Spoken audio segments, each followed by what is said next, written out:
నమస్తే, welcome to Dwaraka Tirumala special. Paschima Godavari జిల్లా ద్వారకా తిరుమల చిన్న వెంకన్న వైభోగం వర్ణనాతీతం.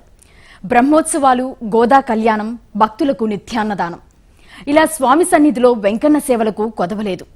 నిత్యం భక్తులతో కలకల్లాడిన దేవస్థానానికి భారీగా ఆదాయం సమకూరిన ద్వారకా తిరుమలలో భక్తులు మాత్రం తీవ్ర అసౌకర్యాలకు గురవుతున్నారు.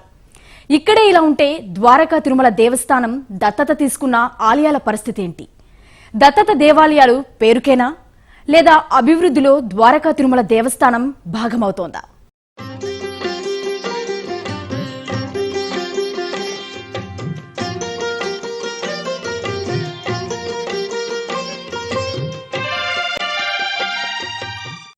ద్వారకా తిరుమల చిన్న వెంకన్నను దర్శించిన వారికి మరింత ఆధ్యాత్మిక ఆనందాన్ని పంచుతున్నాయి ఆ క్షేత్రం చుట్టుపక్కల ఉన్న ఎన్నో దేవాలయాలు.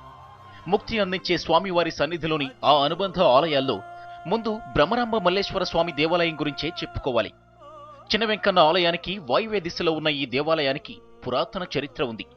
ముందు గణపతి దేవాలయం, బ్రహ్మరాంబ అమ్మవారి ఆలయం, నవగ్రహ మందిరం ఉంటాయి. ప్రతి నెల మాస శివరాత్రికి ఇక్కడ ఏకాదశ